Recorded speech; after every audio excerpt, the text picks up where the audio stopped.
Olá, eu sou Cecília Alves e esse é o OAB Cast, o podcast da OAB de Duque de Caxias. Eu, advogada trabalhista, mediadora de pessoas em conflito, presidente da Câmara e da Comissão de Mediação e Arbitragem da OAB de Duque de Caxias, tenho o prazer de trazer hoje um tema super importante: os conflitos invisíveis. E para dividir essa mesa comigo, eu tenho a minha parceira, a doutora Glauciene, também advogada, também mediadora de conflitos, que tem um trabalho incrível com perícia, consultora de perícia técnica, vice-presidente da Comissão e da Câmara de Mediação e Arbitragem, e vamos ouvi-la. Suas primeiras palavras, doutora. Primeiramente, é um prazer estar aqui com você novamente para falar de um tema importantíssimo, muito relevante, com uma pessoa extremamente gabaritada que vamos falar para vocês daqui a pouquinho. E agradeço a você por esse convite também de estar aqui com você à mesa. Então, hoje, como disse a doutora Glauciene, nós vamos receber Carlos Piatto.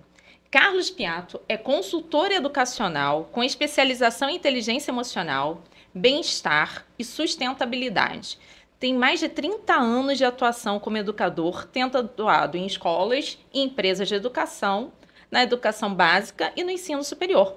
Tem formação em mindfulness, psicologia positiva, design de sustentabilidade, ESG, e junto com a sua esposa Camila Fur, que eu sou fã, tem lá um projeto muito especial que é o projeto Amigatos.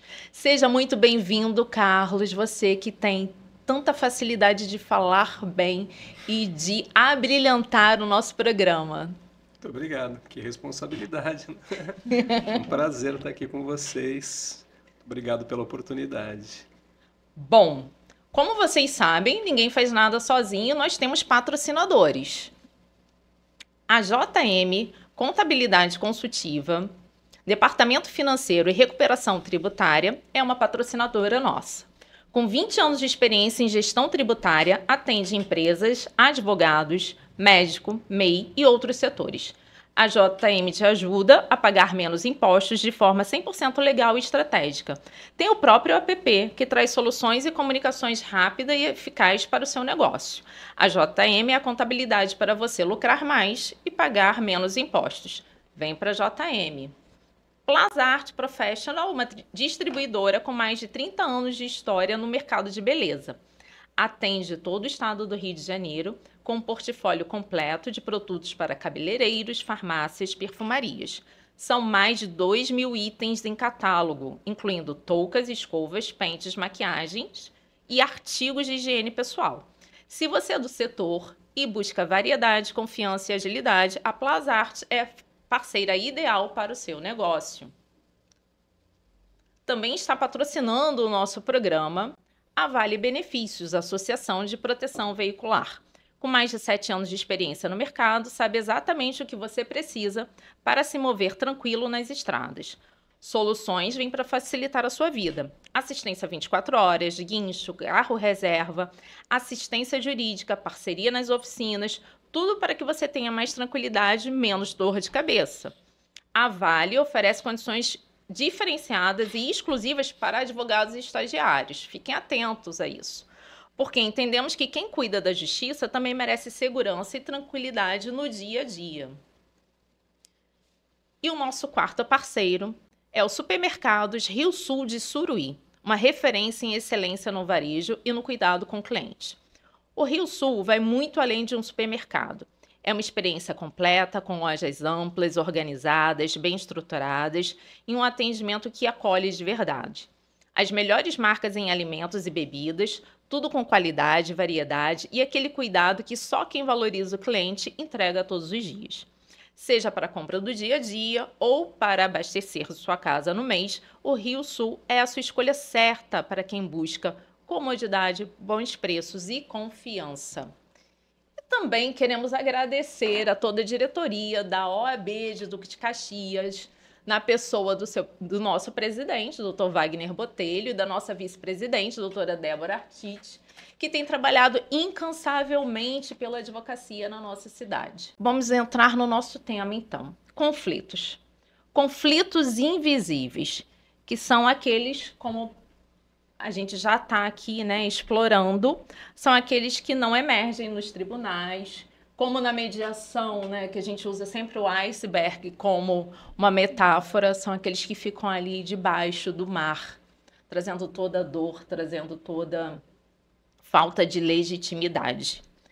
Então, Carlos, me diga, o que são conflitos invisíveis? Fazem parte dos relacionamentos? Como lidamos com esse tipo de conflitos? Muito bom. Atualmente a gente tem muito conflito visível, né? E eles fazem muito barulho. Agora, os invisíveis, eles estão presentes até dentro da nossa mente, né? A gente às vezes está em conflito com a gente mesmo, indecisão, medo, e muitas vezes a gente está em conflito com o mundo.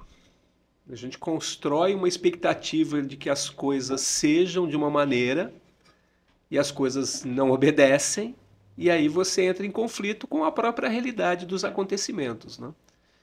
E em termos de relacionamentos, conflitos invisíveis acontecem porque o conflito ele é inerente ao relacionamento humano, ele tem várias maneiras de nos engrandecer, né? O conflito pode nos levar a aprendizado, a desenvolvimento, né? As emoções, elas são importantes para que a gente cresça enquanto indivíduo, mas esses conflitos invisíveis, eles estão permeando, né, a nossa vida de uma maneira a nos deixar assim num estado de ansiedade muito grande, num estado de preocupação, né?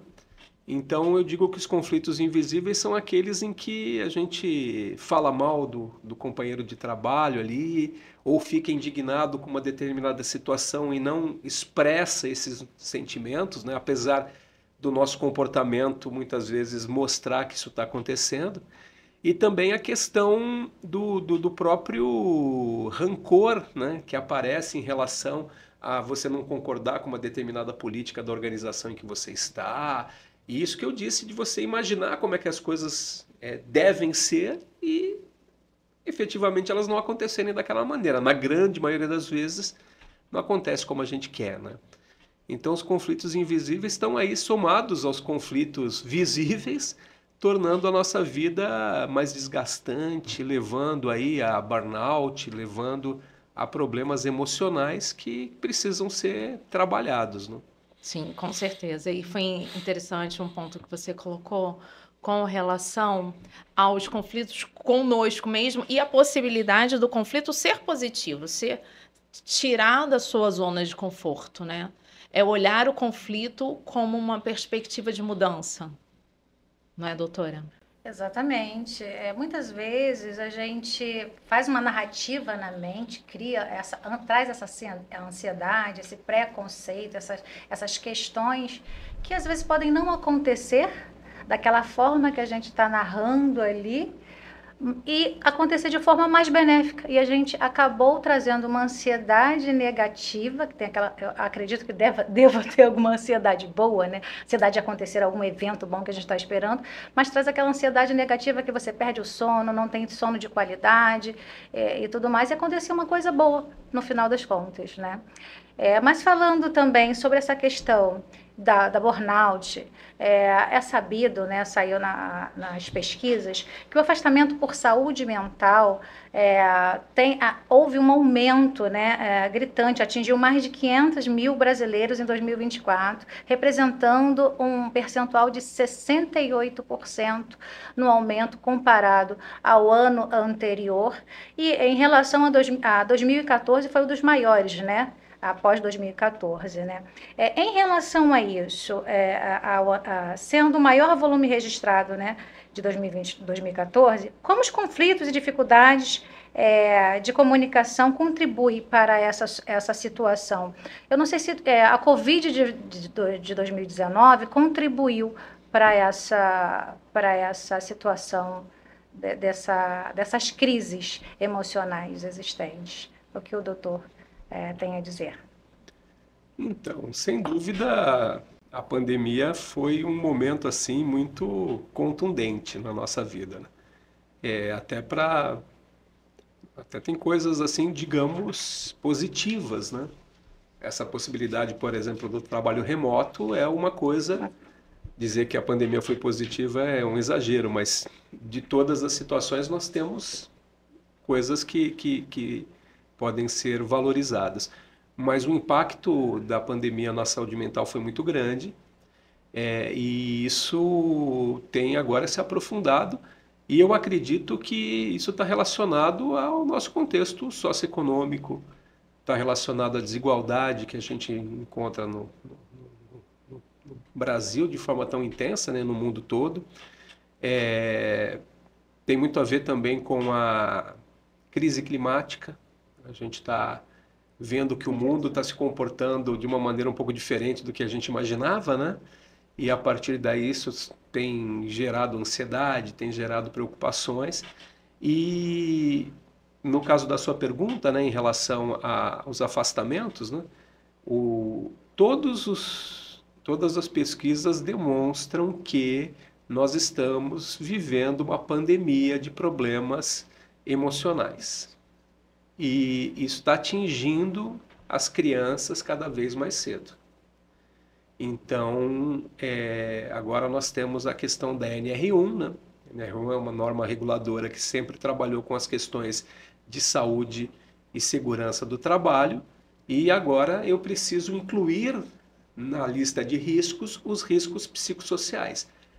E isso vem à tona, não só no Brasil, mas praticamente no mundo todo, porque os problemas emocionais estão ganhando estão se intensificando de uma maneira muito grande, e isso está gerando um impacto econômico muito grande, isso está sobrecarregando os sistemas de saúde, a quantidade de pessoas que se suicidam tem aumentado em alguns lugares do mundo, diminuído em outros, mas atingido um número de crianças muito grande. Então, nós estamos aí numa tempestade perfeita.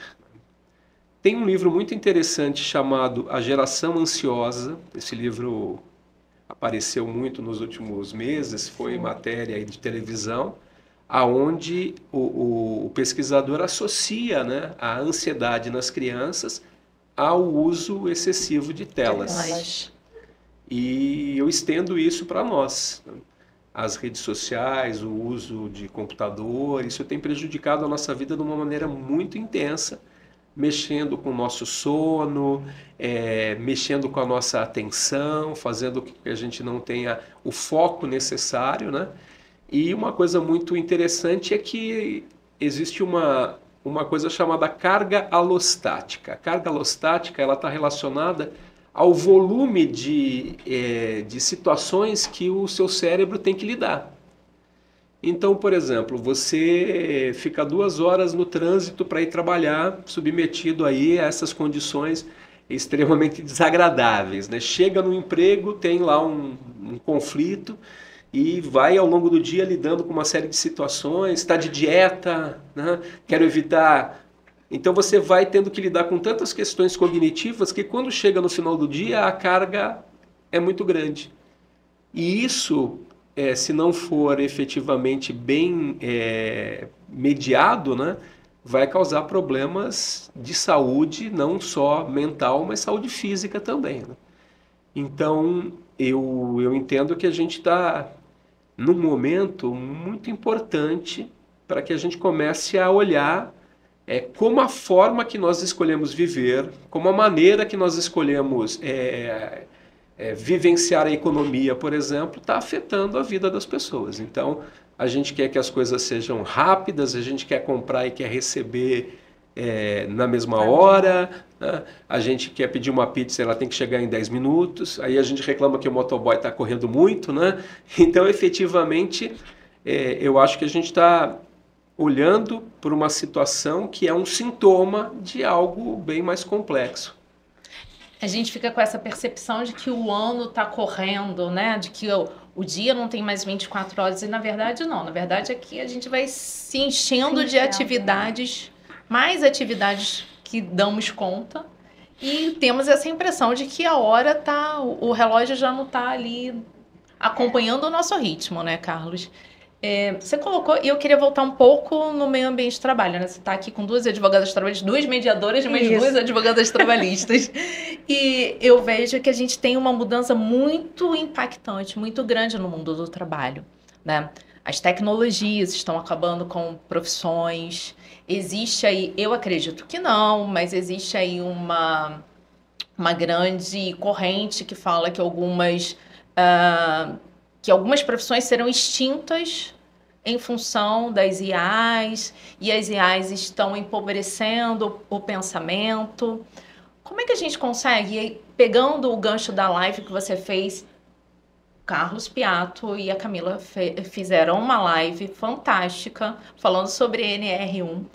Pegando esse gancho, como é que as empresas podem trabalhar para evitar esses conflitos invisíveis, para evitar esse burnout da sua equipe e conseguir bater metas e conseguir entregar o mesmo resultado atualmente? Como é que você vê essa questão, Carlos?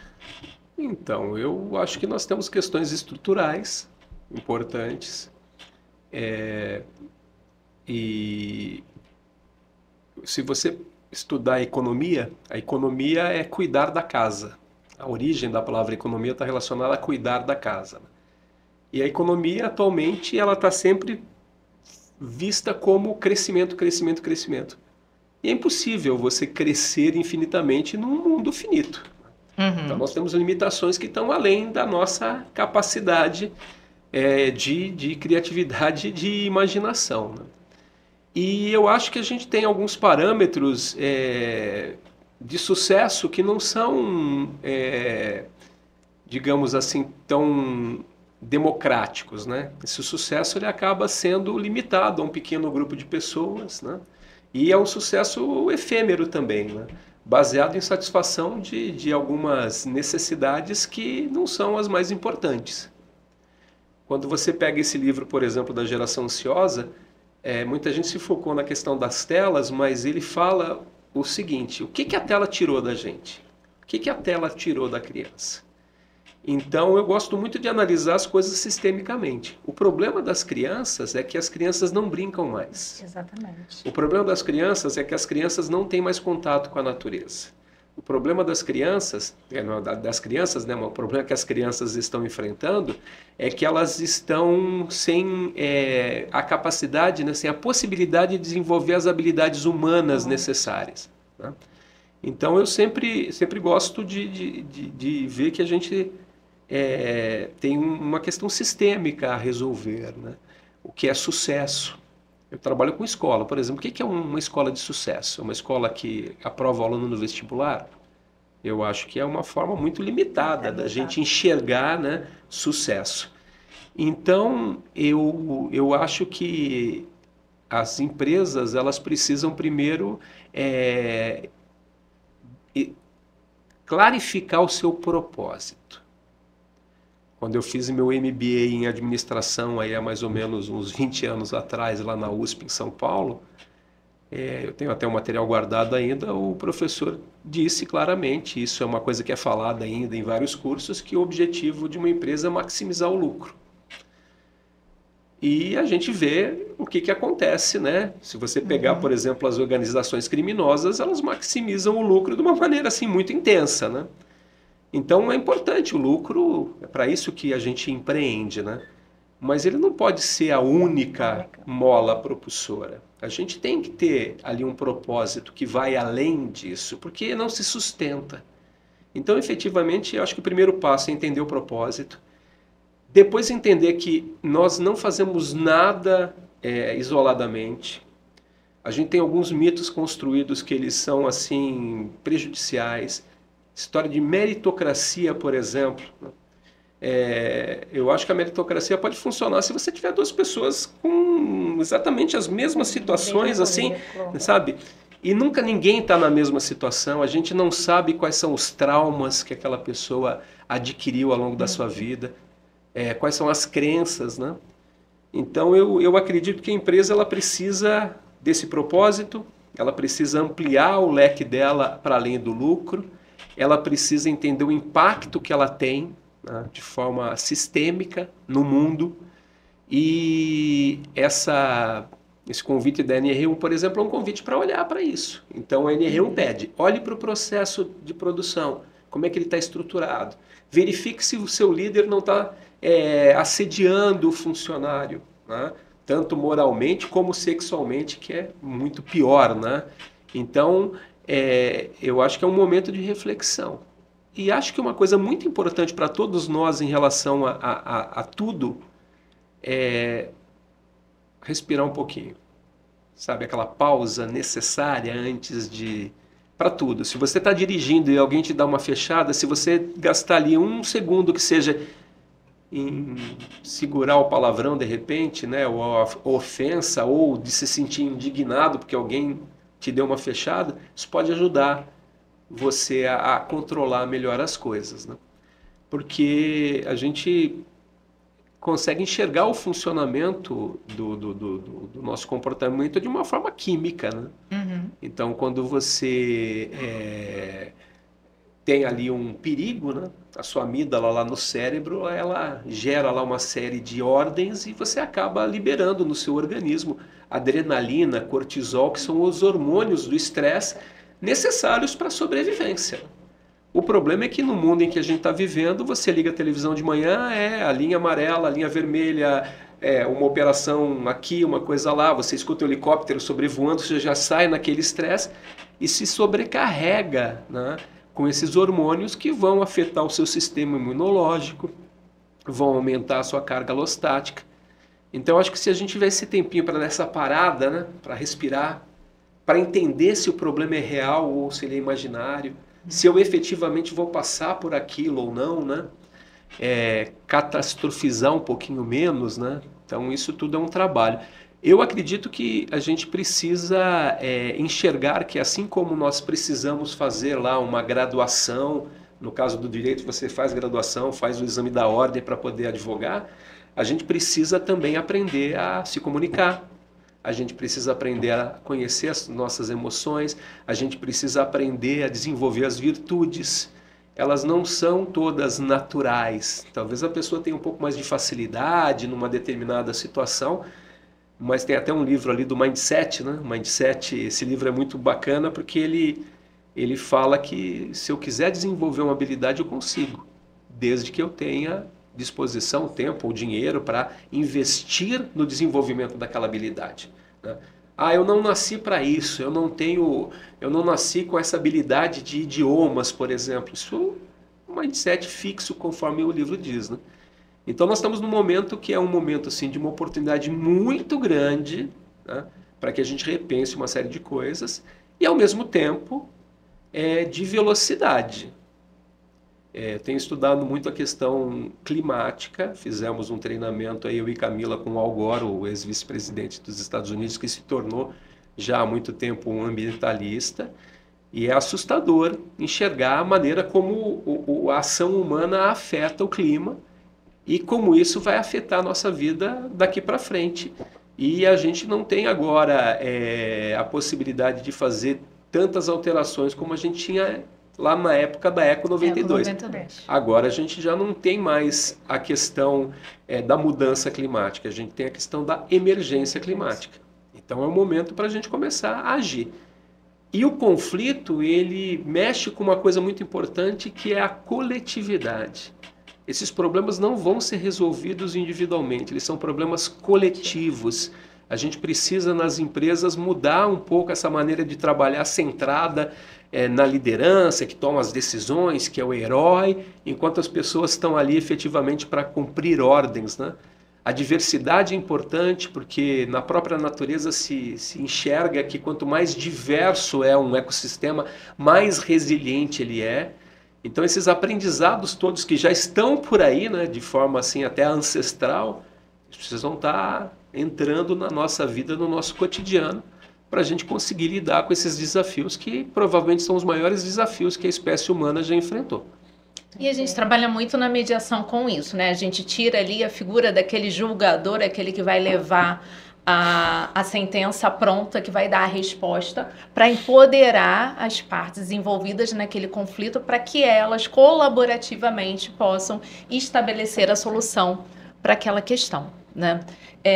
Você tocou num ponto muito importante dessa questão climática, que é coletiva mesmo, porque algumas cidades vão desaparecer por ordem de atividades do ser humano, né? Ao longo dos anos. E voltando aqui para as nossas questões dos conflitos invisíveis, na sua percepção, quais são as melhores práticas para resolver um conflito positivamente? Você já deu aí, quando você começou a falar da respiração, eu falei assim, ele vai dar spoiler logo da minha pergunta, eu não vou nem conseguir fazê-la.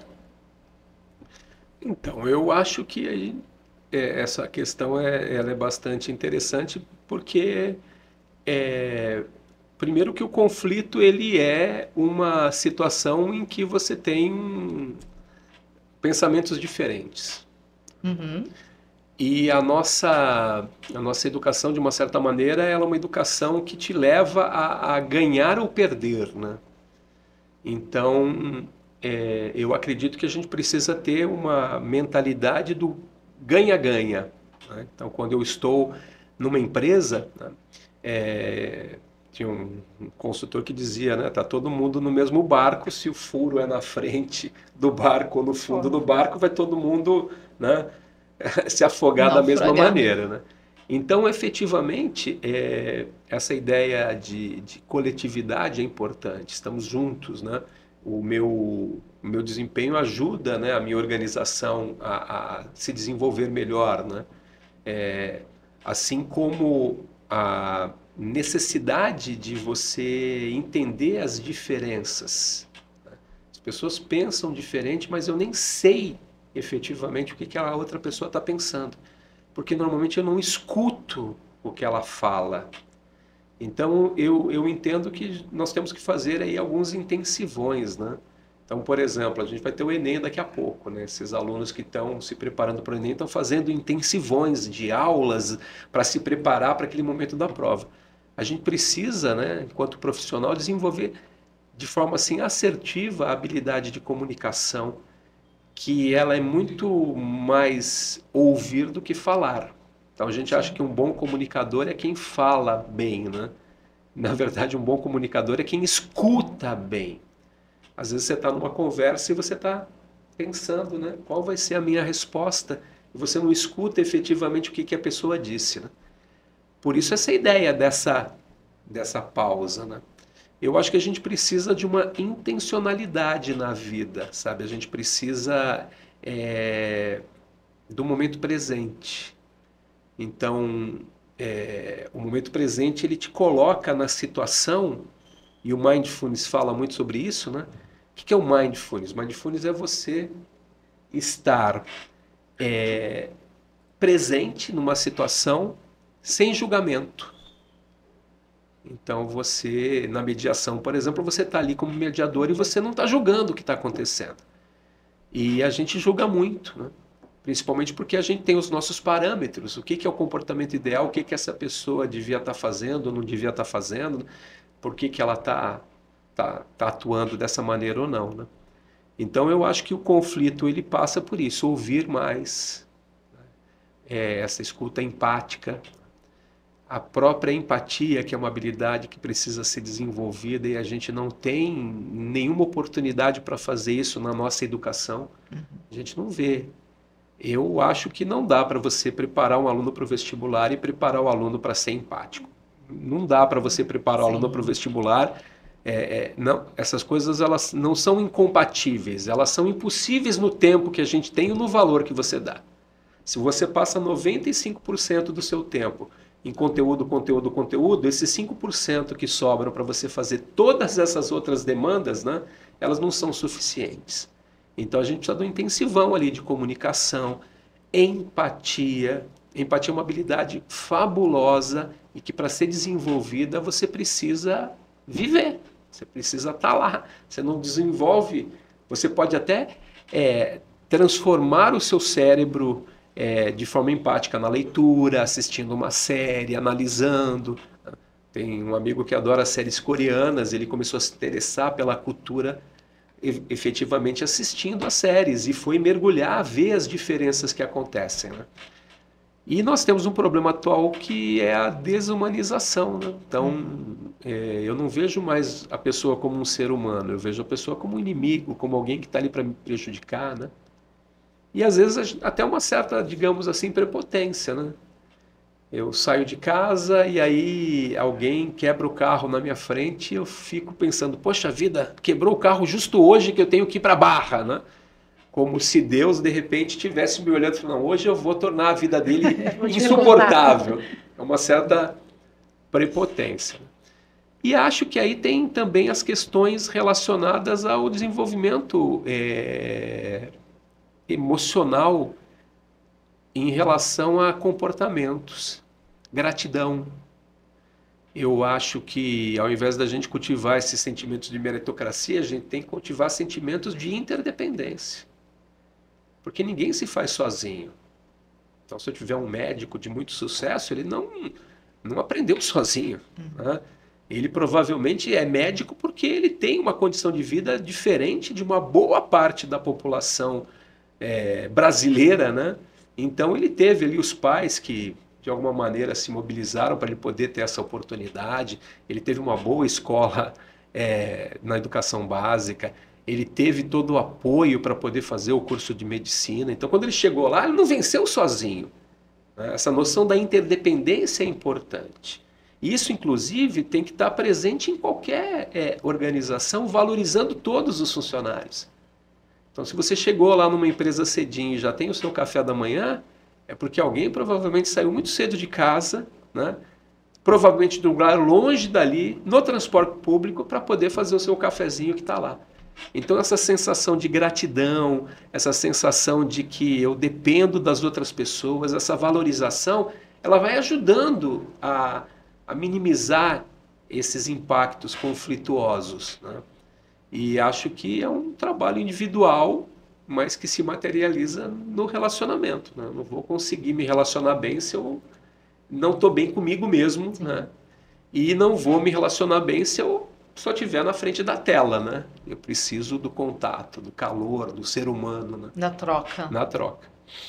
Olha, eu anotei umas perguntas aqui, mas eu quero ainda voltar no assunto da NR1. Por quê? Conflitos invisíveis. Quando a gente fala de NR1, relações trabalhistas, eu penso que esse conflito que a empresa teria dentro da NR1, das doenças emocionais, mentais, depressão, burnout, ela não é tão invisível assim. Se o empregador abrir os olhos, eu penso dessa forma, e gostaria de saber se o doutor pensa desta forma também, ou diferente, não tem problema. Abrir os olhos para aquelas doenças existentes, aqueles que KNAI da empresa, os CIDs das doenças apresentadas nos atestados, o próprio chefe, o gestor ali com a causa. A empresa não abrir esses olhos, aí tá claro que pode vir ali um problema emocional hoje em dia, porque acumulado as questões de trânsito, de chegar ao trabalho, mas as questões de casa, existe essa concausa, esse liame tênue, muito tênue, entre as questões pessoais e as questões do trabalho. Então, eu penso que esse conflito não é tão invisível assim. É só colocar pessoas especializadas nesse setor, nessas questões, um psicólogo, um terapeuta, para analisar, conversar, saber o que cada empregado está passando e vai entender um pouquinho, vai evitar esses conflitos. Eu acho que até diminui na questão do passivo da empresa. Porque se você trata ali no começo, lá na frente você não vai ter que pagar uma indenização vitalícia, quem sabe, uma prótese, alguma outra coisa. Só a empresa ter os cuidados com as NRs que já existem ali. Então, eu acho que o grande problema que nós enfrentamos é a educação, a maneira como a educação está estabelecida. Então, eu tenho certeza absoluta que vocês são mediadoras e vocês não aprenderam isso no seu curso superior. A gente tem... Você sai da faculdade para advogar no século passado, né? Assim como outros lugares... Eu tinha um amigo que dizia, né, que se ele tivesse uma máquina do tempo e pudesse trazer lá o antepassado dele para o presente agora, esse antepassado dele ia ficar assustado ao visitar um hospital, ia ficar assustado numa empresa de tecnologia e tudo mais. Mas na sala de aula ele ia ficar muito confortável, porque a sala de aula é a mesma há mais de 100 anos, né? Então, eu acho que a gente não está preparado. Acho que o psicólogo não está preparado, o médico não está preparado, porque a nossa educação, ela é uma educação, no caso da educação da saúde, ela é baseada não na saúde, mas na doença. Quando é que você foi no médico nos últimos anos e o médico que saber por que você está doente? E não qual é a sua doença. É a causa, né? Quais são os seus hábitos, o que você faz? Você dorme bem? Eu não assisto Fantástico porque eu tenho mania de adquirir doenças, né? Então eu estou assistindo Fantástico e falo, olha, você, sei lá, né, se seu dedinho estiver tremendo, o meu dedinho começa a tremer. Então, a partir dessa questão, né, eu sempre me preocupei muito em entender as questões de saúde, né? Camila, minha esposa, é fisioterapeuta, agora está fazendo medicina veterinária, mas eu sempre me interessei muito pela questão da saúde e estudei muito isso em relação a que o pessoal chama de medicina alternativa, né? E o que acontece, né? Nós temos comportamentos que são comportamentos muito ruins para o nosso organismo. Então, por exemplo, se eu tomar café agora, eu vou prejudicar o meu sono. Uma parcela pequena das pessoas, você ficou atento a tudo, né? Então, uma parcela pequena das pessoas, ela não tem esse problema com a cafeína. Mas a maior parte das pessoas tem esse problema. A cafeína tem um período de tempo para sair do seu organismo. Então, pode ser que você esteja tomando café num determinado horário que vai prejudicar seu sono. Além disso, nós temos pessoas que são diurnas, temos pessoas que são noturnas, temos outras pessoas que são indiferentes a essa questão. Mas a gente precisa conhecer efetivamente, né, como é que o nosso organismo funciona para entender o que a gente está fazendo que está prejudicando a nossa saúde. A alimentação, por exemplo, né, você tem substâncias que eram caríssimas, como o açúcar, né? O açúcar era valiosíssimo antigamente, agora ele está tão barato que ele está presente em todo lugar e causando uma série de questões de saúde, né? E a gente precisa estar atento a isso. Então você precisa estar atento à sua alimentação, precisa estar atento à quantidade de café que você toma. O álcool, por exemplo, por mais que a gente queira, né, que o álcool tem benefícios, o álcool não tem benefício. É claro que você sair de vez em quando com seus amigos, tomar um vinho e tudo mais, tem um benefício da companhia, né? Mas efetivamente o álcool, enquanto substância, não tem nenhuma quantidade dele que seja benéfica para o ser humano, apesar das indústrias quererem, né? E é muito engraçado, né? Que se eu pegar um copo de pinga e tomar aqui na frente da delegacia, ninguém vai falar nada comigo, mas se eu acender um baseado lá, o cara vai implicar, né? Efetivamente, a gente tem drogas que são legalizadas que causam uma série de problemas muito grandes. Então, no final, né, voltando até a sua pergunta, né, eu acredito que a gente precisa se unir e a gente precisa parar um pouquinho para refletir e entender, né? No caso das empresas, o risco psicossocial pode ser uma meta muito difícil de atingir. O risco psicossocial pode ser uma situação de relacionamento profissional estressante com o cliente. Imaginando alguém que trabalha em telemarketing. Eu li um livro um tempo atrás e eu comecei a tentar ser diferente no atendimento, né? Quando você atende alguém do telemarketing, imaginando que é um ser humano que está do outro lado lá trabalhando e que já ouviu palavrão de um monte de gente, né?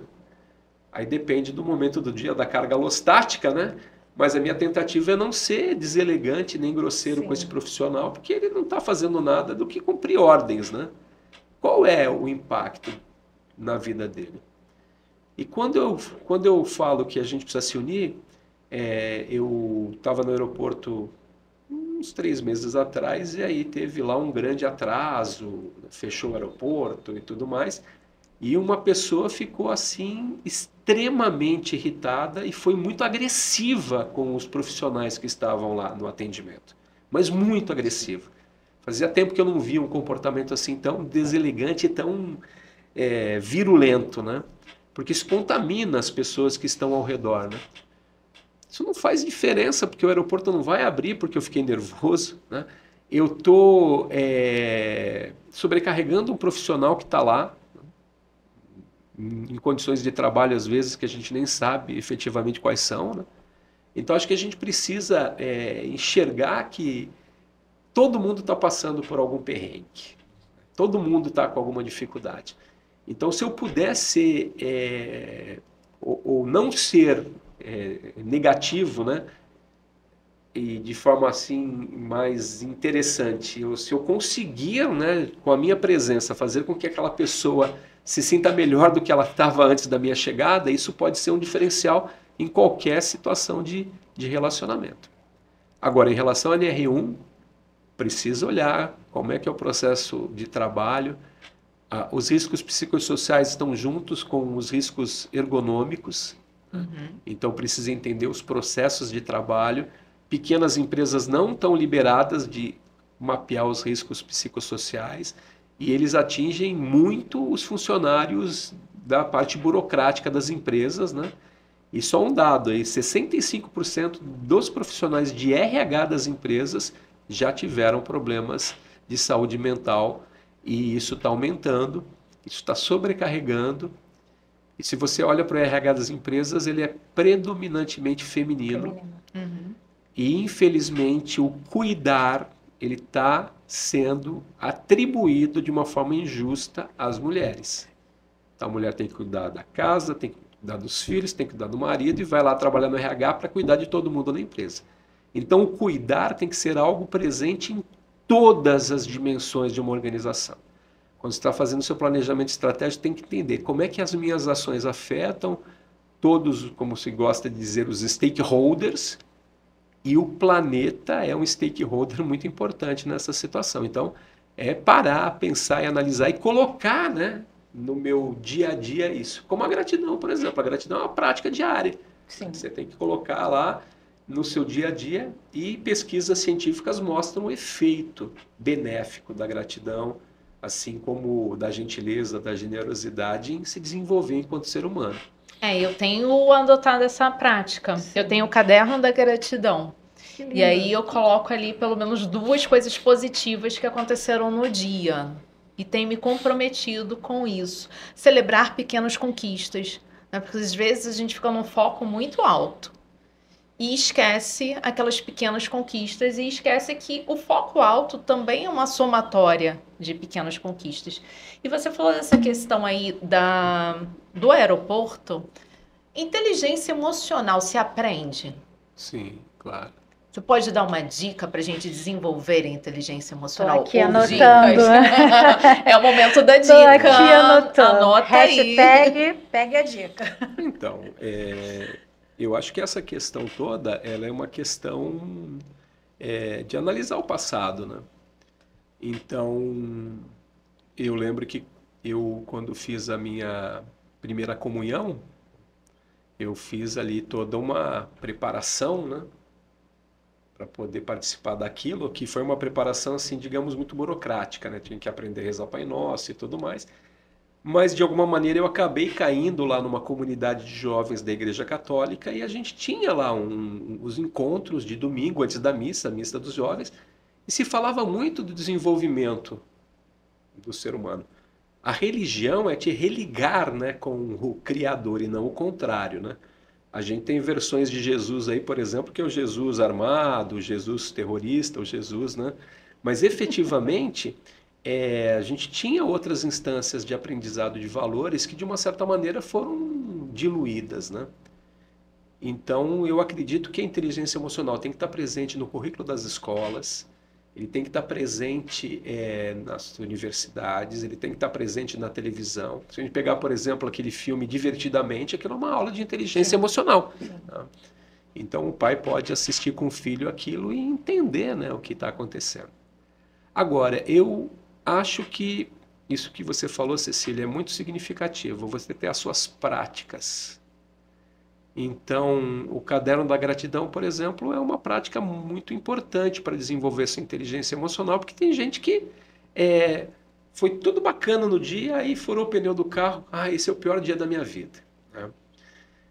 Tem uma frase que o pessoal fala, Deus escreve certo por linhas tortas. Né? Essa frase para mim, tem uma coisa bem interessante. Primeiro, que é uma forma de dizer que Deus está sempre certo, né?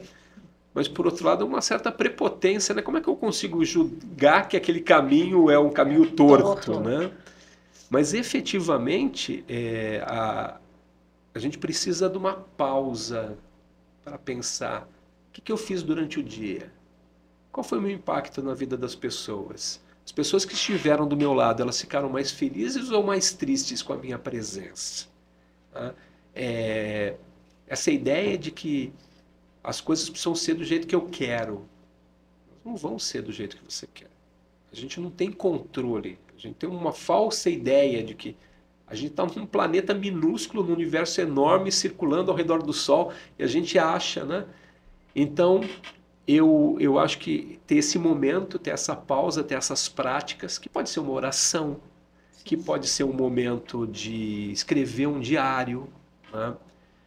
Porque é uma maneira de você começar a pensar sobre a sua vida e os seus relacionamentos. E uma coisa que é muito curiosa em relação a isso, né, é que quanto mais você procurar, mais você vai encontrar. Então, leitura, está cheio de livro aí, com dicas de como desenvolver determinadas habilidades. Quando eu fiz a minha formação em psicologia positiva, a psicologia positiva trabalha muito com uma ideia de que você tem que identificar os seus pontos fortes e trabalhar com eles. Uhum. Isso é mais eficaz do que você trabalhar com os seus pontos negativos. Então, tem uma ferramenta que são o teste de forças de caráter.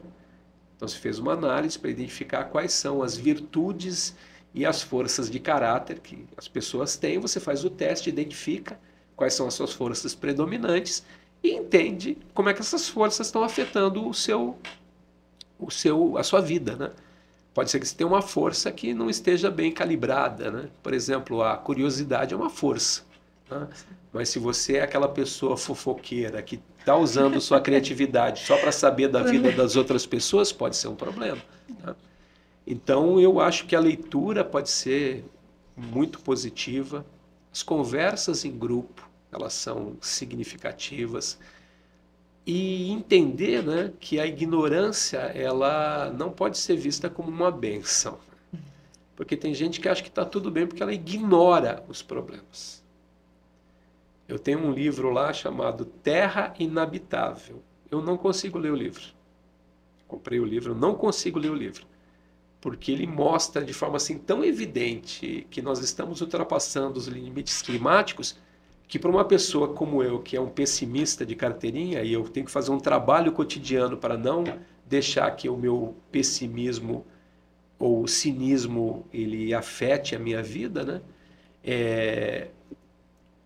Eu até me perdi um pouco, mas a ideia é justamente essa, você não ser ignorante por opção. Uhum. Você tem que ser um ignorante, que é o ignorante de que quanto mais você estuda, menos você sabe. Né? Sim. E efetivamente essa busca pelo conhecimento ela é importante e a gente precisa ter o nosso tempinho para desenvolver inteligência emocional, porque ela é uma questão de sobrevivência, inclusive. Né? E acho que, como última dica aí, se puder, faça meditação, que seja 1, 2, 3, 10 minutos, faça meditação. É uma das ferramentas mais poderosas para desenvolver o seu córtex pré-frontal, que é onde está o controle, né? Para tentar subjugar um pouco essa amígdala superestimulada. E a meditação, eu chamo que é o BBB, né? Ela é boa, bonita e barata. Né? Saúde emocional é uma questão de saúde pública? Sem dúvida. O prejuízo financeiro é muito grande. Ficando circunscrito à questão de uma empresa, por exemplo, os afastamentos por problemas emocionais podem afetar, inclusive, a forma como essa empresa é tributada, né? Nós temos uma questão de uma sobrecarga do nosso sistema de saúde, nós temos uma questão aí de perda de produtividade.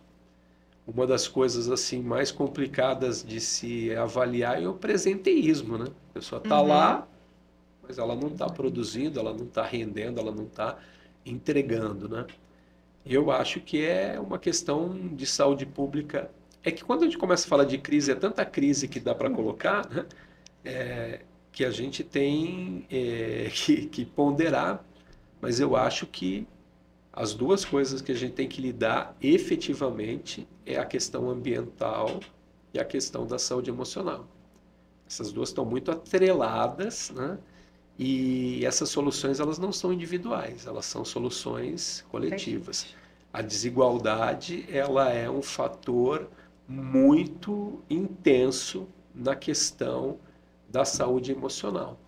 E efetivamente a gente às vezes cobra de algumas pessoas que elas tenham inteligência emocional. Essa pessoa não tem nem a condição de ligar um ar-condicionado em casa quando está calor, por exemplo, né? Então a pessoa não se alimenta direito, a pessoa ela não tem condição de ter um apoio psicológico. Então eu acho que é uma questão gravíssima de saúde pública com impactos. Por isso a NR1 veio, que está mexendo lá com o dinheiro, né? Que a Previdência Social já tem de forma assim bem contadinha, né? Vai repassar. E não é que o nosso programa tá chegando ao final? Ah, mentira. Verdade. Rápido, né? Muito rápido, porque quando o convidado é bom, o assunto assunto rende. Eu já estava aqui já confabulando várias perguntas já. Queria voltar lá no início, lá dos filhos. Você quer fazer mais uma? Só tem mais uma. Você quer mais uma? Não? Deixa para ele, vai voltar. Era isso que eu ia falar. O bom é que fica aquele gostinho de quero mais. Quando o assunto é bom, quando o convidado é bom, quando a gente pede sai do script, porque a gente saiu totalmente do nosso script. É porque a conversa é muito boa. Então, Carlos, muito obrigada por você ter aceito o nosso convite, por ter vindo com tanta disponibilidade para essa troca, para trazer dicas para a gente, para nos fazer refletir sobre a nossa vida, sobre a nossa importância em cada atitude que a gente toma para o planeta, para a coletividade. Muito obrigada. E quais são as suas palavras finais? Eu quero agradecer, é um prazer estar aqui com vocês. É muito legal esse trabalho que vocês fazem. Eu acho que todos nós precisamos aprender um pouquinho sobre comunicação não violenta, né? Sobre mediação. E eu acho que a gente tem que assumir essa visão de aprendizado, né? Ninguém está pronto, nós não estamos prontos para esses desafios. Muitas das coisas que estão acontecendo, elas estão acontecendo, a gente não imaginava que fossem acontecer. Tá? Mas a partir do momento que você entende que aquilo não está fazendo bem, você precisa repensar. Então tem que repensar a nossa relação com esse aparelho, tem que repensar a nossa relação em relação ao nosso comportamento ambiental, né? A gente precisa relacionar a questão das amizades, a gente precisa ter amigos, a gente precisa se encontrar. E acho que a última frase realmente é assim, não é individual, é coletivo. A gente não vai resolver esses problemas fazendo terapia sozinho, pensando nos meus problemas, resolvendo meus problemas, porque é um desafio coletivo. E obrigado pela oportunidade, foi um grande prazer. Parabéns. Leva meu beijo também para Camila e para os minhaus todos de lá também. São Pode 20. deixar. 25. 25? 21. Ixi. Doutora Glauciene, é um prazer sempre dividir tudo com você. Não só a mesa, não só o podcast, não só a comissão, mas a vida. Dividir a vida com você é muito gratificante. É muito transformador. Então, quero sempre que você esteja onde você desejar, que você continue voando, que você continue recebendo e sabendo transformar também outras vidas, tá? Para, Muito obrigada. Mulher, falo que você é minha escola. Para. Sem medo de rasgação dizer. Foi minha de seda. professora e ela é minha escola até hoje, né? Então, assim, eu que agradeço você me carregar com você. São pessoas, são propósitos que Deus coloca na nossa vida e a gente vai seguindo. Vamos juntas. Porque Ele Ninguém só carrega traz ninguém. pra gente coisas boas. Ninguém carrega ninguém. Aqui a gente vai juntas sempre. Isso aí. Bom, para você que curtiu o nosso programa, não esquece de se inscrever no canal. Curta, compartilhe, comente. Manda para aquele colega seu de empresa. Manda para aquela sua advogada. Manda para aquele seu amigo que continua jogando lixo no chão, que continua achando que o mar consegue resolver toda a poluição sozinho. Manda para essas pessoas, participe e seja a mudança que você quer ver no mundo. Tchau, gente. Até o próximo.